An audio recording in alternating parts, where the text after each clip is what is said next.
All right, YouTube, we're here on a windy February day. We've got a 98 Chevy Silverado. So bear with me on this wind. It is pretty cold and might mess with this microphone. But anyway, in here we have a mint 98 Silverado 2500. It's got a couple issues, big issues on the steering column. The shifter just kind of does whatever it wants, goes up and down, because it needs a new one of these. Okay, it broke, and it broke because it needs this, which is a shift interlock solenoid. And so what we're going to do is we're going to get in here. This all fits underneath this part, and so just kind of starting out, we're going to go ahead, we're going to remove this bottom dash part here, and probably going to have to remove the plastic here too, but we'll get into it and we'll see where we're at. So I'll update you, come back on the video once we get that done.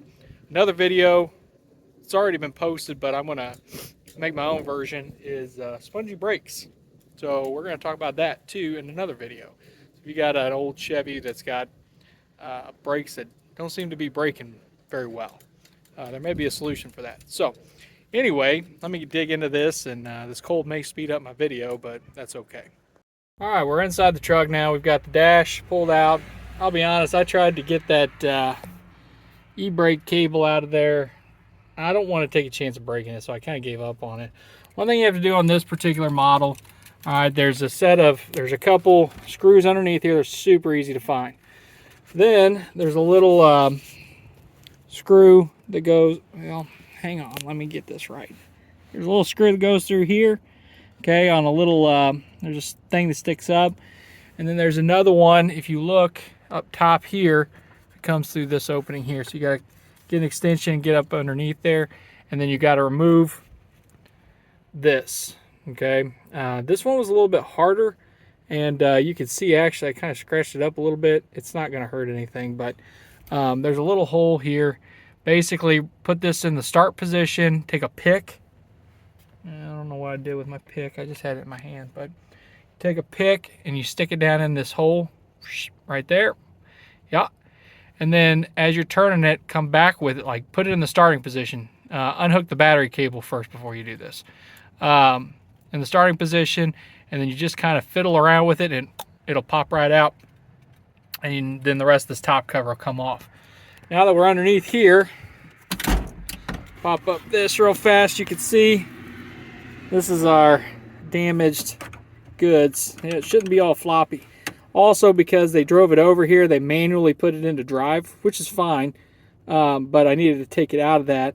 So all you do, they've got these little clips on here. Let's see if I can get in here. Yeah, put a screwdriver there, pop them off on both sides.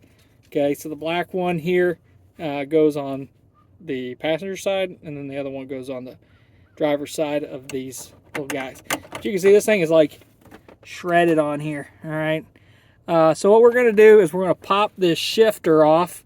There's a roll pin there. See if I can come up top here. Yeah, I might have to drop this column. Yeah, sorry. All right, here we are up top, and you can see that little blue thing there, that's what's holding this in. So you got to pop that out. And then this will come off along with your little boot. And then we'll have access to our shift mechanism.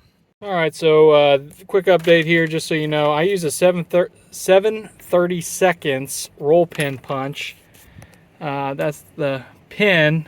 That's all the punches I have are just roll pin punches. So that's what I use. And a hammer, and just popped it out of there. And so now we have access to our shift mechanism. All right, now for the most part, this is the straightforward part for the most of all of this. So you got a cable here that has to be unhooked. It's got a little clip there. That's going to come out. You got to be, well, I guess taking it out, you got to be super careful. I can't do this one-handed, so I'll have to set this down, but this cable has to come out. That's the thing that basically allows you to shift when the keys are turned, or locked out whenever the key's not turned. But it basically loops down and around. And our new one, if I pull it out, has the exact same thing right here. Okay, so You can see just, yeah, pretty simple. But we've got 3, probably easier to see on here, 3 of these. Okay, you see these holes, screw holes, boom, boom, boom. Okay, that's going to attach basically right in here like this. Okay, in place of that one. So we've got to get those out. They are, I believe, T30 or T35s. We'll find out here in a second. Yeah, those are definitely T30s. Just confirmed it. Okay, I've got my little T30 here. Goes in there. All right, so all we're going to do is we're going to work our way around here. We're going to take this cable out, and we're going to work our way around.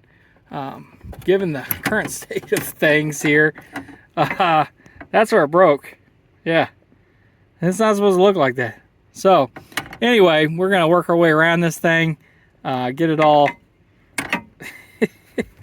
I just never seen anything like it. Oh, dropped my T30. But we'll take those out, and then we'll be ready to put the new one in.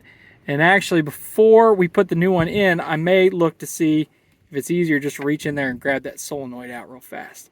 So we'll check that out too. All right, so a little update here real fast. I use that roll pin and knock this out. And I started looking at the 2 parts, and I'm like, that ain't right. So this is the bottom of the shifter. And you can actually just remove this T30. Yeah, you don't need to pop that thing out with a roll pin. Well, hopefully you watched this far in the video and you don't make the same mistake I did. That's one of the reasons why I try to make these videos, is to help everybody out. But you can see this, yeah, it's in pieces now. So we're going to take this new one. We're going to go ahead and install it. We just got our 2 T30s up top, 1 on the bottom. Once we get that in there, we got that T30. We also need to put a little Loctite. So we'll put a little bit of Loctite on those T30s whenever we put it back into the column. Make sure that this doesn't come loose, because that'd be bad news bears. So I'm going to go ahead and just reinstall. Well, actually, you know what? Time out for a second. I took a little snack break for a second, have a little food, and I realized we need to see about this old solenoid and getting that guy out of there. So you can see it. Well, maybe. It's this black one here. Okay, that's what we're taking out. So I'm going to see either reaching underneath here or coming through up here. Hang on. Just pop that up for a second. Oh yeah, way more room for activities. So you can see that back there. Where's my new one at? Right here. Okay, looking at it. Looks like we got this piece here. On that end down there, looks like it just plops on like this. So we'll use a pair of pliers or a screwdriver or something, and we'll basically pop this piece off. I'm going to pause the video so that I can do that real quick. Okay, so I thought I would save you all a little bit of time maybe. On the top, so this is the new one installed, but on the top of this wiring harness here, there's that green clip. You need to take that out first. So just push it back towards the firewall, like if it's positioned like this or whatever, up from this angle. That will basically unlock this, and you push down. Right, man, this is hard to do one-handed. Right there with a screwdriver or something, will pop out.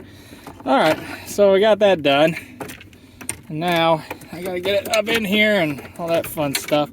So I'm going to pause the video so I can do that. I wanted to kind of situate this so you can see it. I took it out originally right through this opening.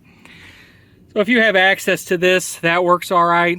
If you don't, then do what you got to do. You can come in from underneath, and you can reach it pretty easy. But it just sits on this little ball stud right there, and so we're just going to slide it right back onto that, and then we'll hook these up here. This shift mechanism, and this is your shifter linkage. So we'll get that. Make sure that's where it's supposed to be positioned, because like I said, they basically just pulled out on that to get it into gear to drive it over here, and I tried to push it back in. We'll see if I did it right. Otherwise, it's not that big a deal to adjust. So we're gonna get into that and we'll see y'all here in a minute. I want to hit this real fast. I did end up taking off the dash trim to be able to get to that one bolt, or I'm sorry, screw all the way back here. I would recommend it. You might have a tool that's better for this tight spots, but this took care of it no problem. I was able to get the ratchet in there. So I'm going to work to get this plastic back on, finish tightening the other two up, and then this shifter will be back in business. All right, it's all buttoned up. We got a couple things still left to do, but right now it is in park. Both of these are hooked in here. These new ones are a little tough. I used a pair of channel locks, actually grabbed them and squeezed them into their little ball socket doodly boppers. But you can see it's all hooked up now. And we're going to put the shifter back on it and then reassemble. We'll put this top piece back on, put our ignition back in. By the way, this thing definitely needs a new ignition, but I'll talk to the owner about that if he wants to do that. I mean, it's not an impossible job, but I have a feeling he'll probably be fine with what's in here. But yeah, it doesn't hold the key when you turn it. Like, you can just pull the key out. It's not supposed to happen like that, but you know, whatever. It's a Chevy. It runs. It works. So I love these trucks. And this was crazy easy to work on. I also got to get that cup holder back in there. That's pretty easy. But the next video, we're going to try to see if we can't clean up these brakes. And if this video helped you, hit that like and subscribe button. If you have any questions, please comment below and I'll get back to them. But thanks again for watching the Hodge Garage.